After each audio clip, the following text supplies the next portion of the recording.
Hello, beautiful people. For first-time listeners and those who've been here a while, thank you for joining me.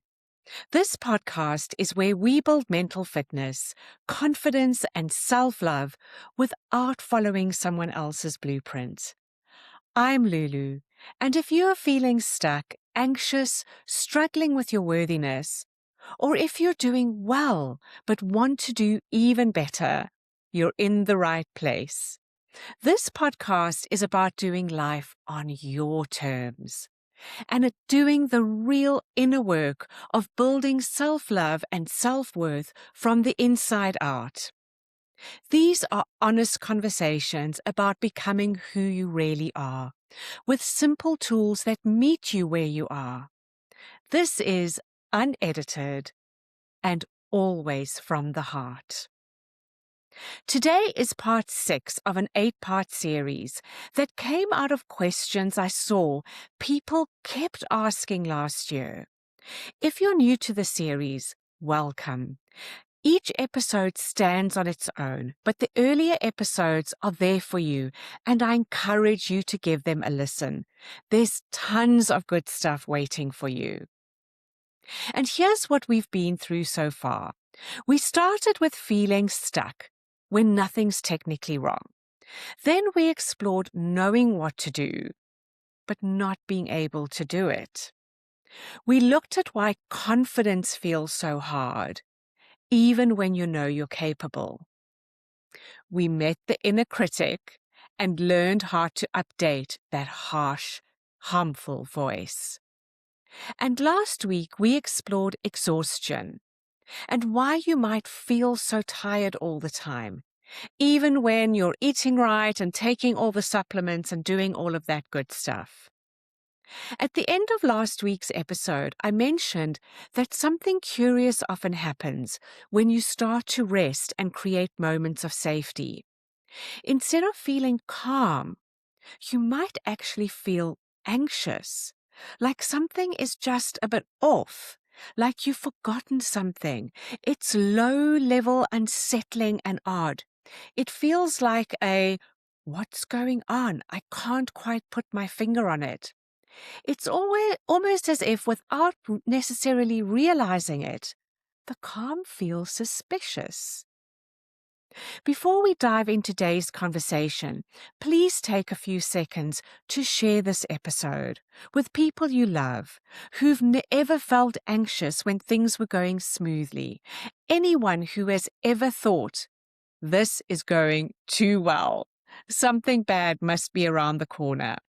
A share takes a few seconds, and it makes a real difference to me and could make a huge difference to someone who needs to hear this message. So thank you for sharing. So here's today's question that I'd like to present to you. Why do I feel anxious even when things are going well? You know the feeling. Things are calm, chill, work is steady, your relationships are okay, nothing is on fire. And yet there's this hum of unease sitting in your gut, this low-level feeling that something isn't quite right. You can't point your finger to anything specific. There's no crisis, no conflict, no deadline looming. And still, you feel on edge. Maybe you've even said to yourself, what's wrong with me? Things are cool. Why can't I just chill out and relax a little? Well, here's what's likely to be happening. Your nervous system is adjusting. That anxiety you feel during calm moments is your nervous system responding to something unfamiliar, not to something dangerous, just new. And I'll try to explain why. Dr. Stephen Porges, a neuroscientist at Indiana University, developed what's called Polyvagal theory. I've mentioned his work in a previous episode. But one of his most important contributions is a concept called neuroception. Neuroception is your nervous system's way of scanning your environment for signs of safety or signs of danger. And here's the key part. It does this without you being consciously aware that it's happening. You don't choose it and you don't control it. Your nervous system is constantly evaluating. Is this safe or is this a threat? And it makes those calls based on what it has learned from your past experiences. So this makes a lot of sense, because if you've had months, maybe even years, living and working in high-stress environments, going from crisis to crisis, running on adrenaline, managing other people's emotions, being the problem solver, the one who holds it all together.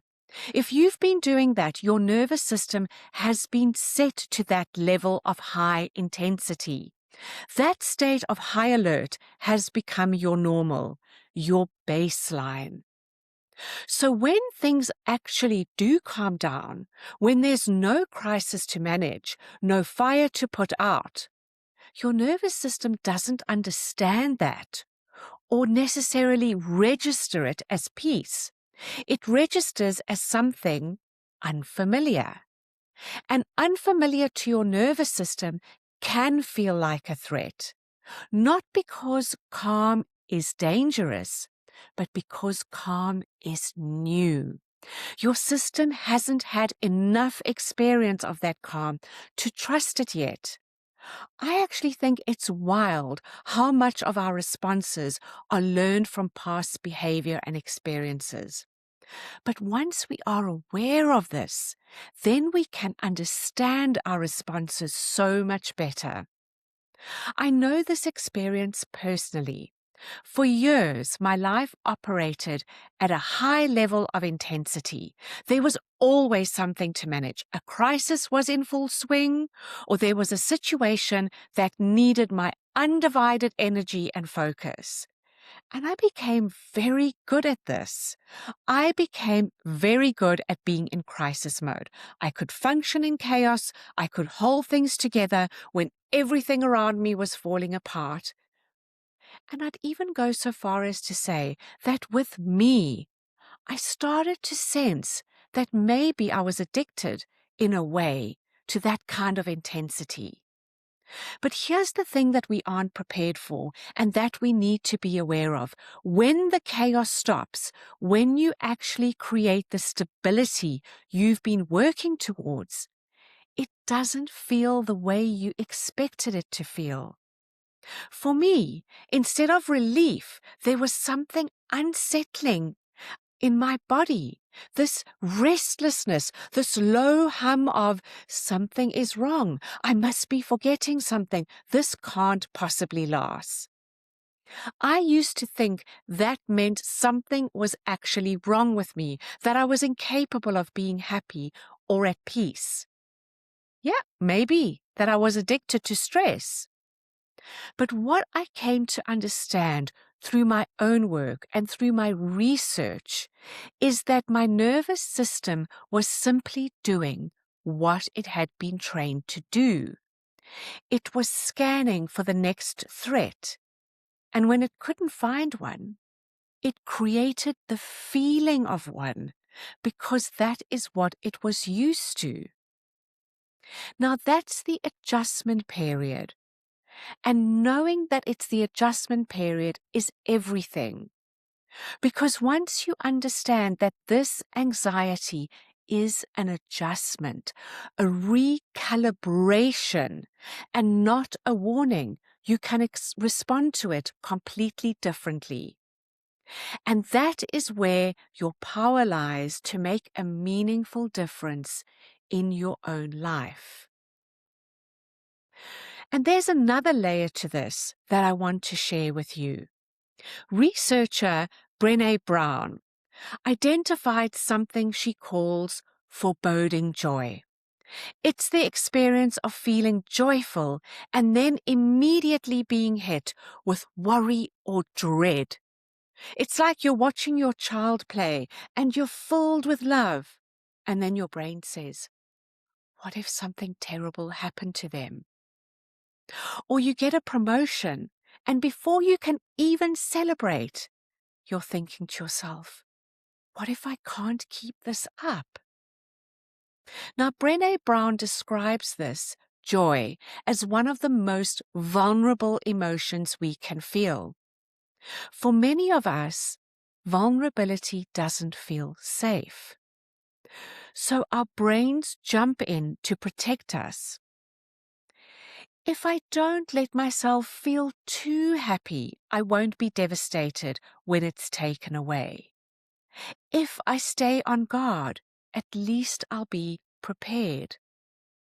This is what she calls foreboding joy, and it's incredibly common. You're not unusual or broken if this happens to you. It's a self-protection mechanism. Your brain is trying to keep you safe from potential pain by not letting you fully experience the good, the joy. And here's what connects Stephen Porges' work and Brené Brown's research. Whether it's your nervous system flagging calm as new, as in Stephen Porges' work, or your brain hijacking joy with worry, as in Brené Brown's work, the root is the same. Your nervous system is trying to protect you from vulnerability. It's trying to keep you safe. But in doing so, it's actually keeping you from the peace and the joy that are available to you. Now, I want to be really clear about something because the tone of today's episode matters to me. This is not a diagnosis. This is not something to add to your list of things wrong with you. Please don't hear this episode and think, great, now on top of everything else, my nervous system is broken too. No, it's not that. Your nervous system is not broken. It's responsive. It learned from your past and it's applying those lessons even when they no longer fit. It's working with outdated information and you can update that information. This is about awareness. It's not a problem. It's information, not a crisis. And once you have this awareness, you have something powerful. You have choice. You can start teaching and training your nervous system that calm is safe, that good things can last, that you're allowed to be at peace without waiting for the other shoe to drop. And that teaching doesn't happen through willpower or positive thinking. It happens through experience. Small, repeated experiences of safety that slowly update your nervous system's understanding of what's normal. Small, everyday practices is what you need. So here's your tiny tool for this week. I call it the arrival. Here's how it works. The next time you notice that anxious feeling during a calm or good moment or a joyful moment, the next time your brain says, something must be wrong, or this can't last, or I should be worried about something, this is too good to be true, try this. First, name what's happening. Say it to yourself, quietly or out loud. My nervous system is adjusting. This feeling is not a warning, it's an adjustment. Just those words. My nervous system is adjusting. Nothing is wrong here. Once you say that, secondly, arrive in the moment. Be in the moment. Instead of scanning for what might go wrong, look around you and name one thing that is okay right now. Not perfect, not extraordinary, just okay. Like the sun is coming through the window. My coffee is warm. I'm sitting in a comfortable chair. Nobody needs anything from me in this moment. Just one small thing. And let yourself land in that one okay thing. And then third, let the good moment be enough. You don't have to extend it or make it last. You don't have to force yourself to feel grateful or joyful or peaceful in that moment. You just have to let the moment exist without immediately pulling away from it. 5 seconds of allowing a good moment to just be there. That's enough. That counts. Now, this is different from last week's micro moments of safety, which was all about creating sensory safety through pausing and grounding. The arrival is about what to do when anxiety specifically shows up during calm or positive moments. It's a response tool, not a prevention tool. You can use it in the moment anxiety arrives when you're feeling something good.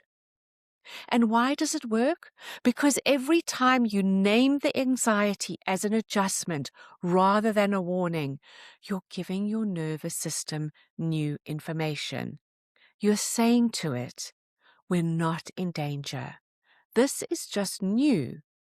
And every time you arrive in a good moment, and instead of pulling away from it, you let yourself feel it, you are building your nervous system's tolerance for peace and calm.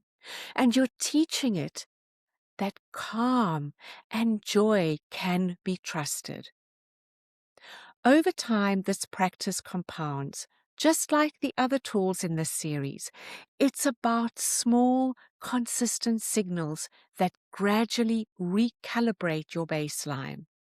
It's not about one dramatic moment of transformation. So here's what I'd like you to take from today's episode. Feeling anxious when things are going well is more common than you think. It doesn't mean something is wrong with you. It means your nervous system is adjusting to something new. And if you've spent a long time in stress, in crisis mode, in high alert, calm will feel strange at first. And new territory takes time before it feels like home. Your brain might try and protect you from joy by jumping to the worst case scenario. That's called foreboding joy, and it's a protection mechanism, not a prediction. You can acknowledge it, and you can choose not to follow it. And that's based on the research of Brené Brown. This week, try the arrival. Try the tiny tool when anxiety shows up during a calm moment. Name it, arrive in one good thing that's okay, and let the good moment be there for 5 seconds without pulling away from it. That's enough. Next week in part 7, we're exploring patterns and specifically why you keep repeating the same ones. And you might ask yourself, why do I keep ending up in the same place? That's next week. You can watch this episode on my YouTube channel or wherever you get podcasts, and also you can check out my shorts on my channel, which help you build mental fitness one tiny step at a time. Please hit subscribe while you're there and share this episode with someone who seems to be always waiting for the other shoe to drop. Share it with people who can't quite relax, even when everything is fine. They might need to hear that what they're feeling has a name and that it's not a flaw. And as always, what comes from the heart reaches the heart. And today, with deep compassion for every good moment you've pulled away from too soon, this comes straight from my heart to yours. I'll see you next week for part 7.